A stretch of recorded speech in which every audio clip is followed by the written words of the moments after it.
So we have one more TFcon exclusive. It actually isn't the last one to be revealed. I know that sounds crazy. We have here TFcon Toronto 2018 exclusive Ocular Max Remix Enmitus.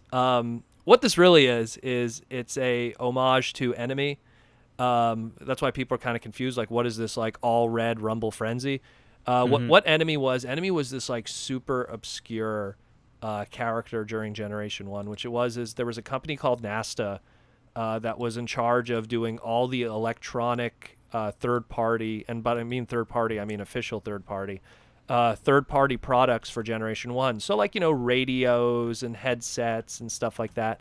And they released like an AM radio, and they released like a voice changer like headset thing.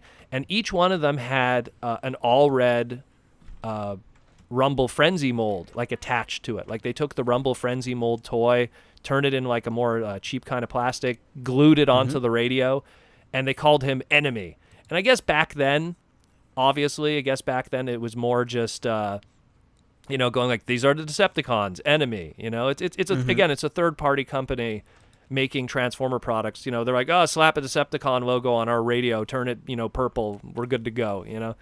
And you can actually transform on the radio, yeah, like on the radio. Yeah, I'm looking at it right now. I just looked it up real quick. So and then they did like, I have these ones in person. They're pretty wacky. And then like again, there was a voice changer one where it was like about the size of your fist, massive voice changer, like speaker set. So it was just this really obscure thing. It was like, it's Enemy. So obviously, how does it work with a lot of companies? They go, well, how many times could we repaint stuff into wacky repaints? So Enemy got like his first like official appearance, and it was more so just like a coloring mistake. I don't even know who would have been doing the coloring at the time. War Within issue number 5 of the first volume, which was Don Figueroa's drawing, there was just a rumble in the background that was colored all in red. It was probably just a coloring error. And then he really didn't have any other fictional appearances outside of Sakamoto-san, who's Mr., I like to put all kinds of fan wank. He put him in the background. But his first official toy was actually in 2012 when they were doing the Sound Blaster repaint. And there's like, how many more things could we repaint these cassettes out of? And they're like, hey, remember that Enemy thing? And the rest was history. So then he ended up getting a masterpiece in 2017. So yeah, he's now part of official lore.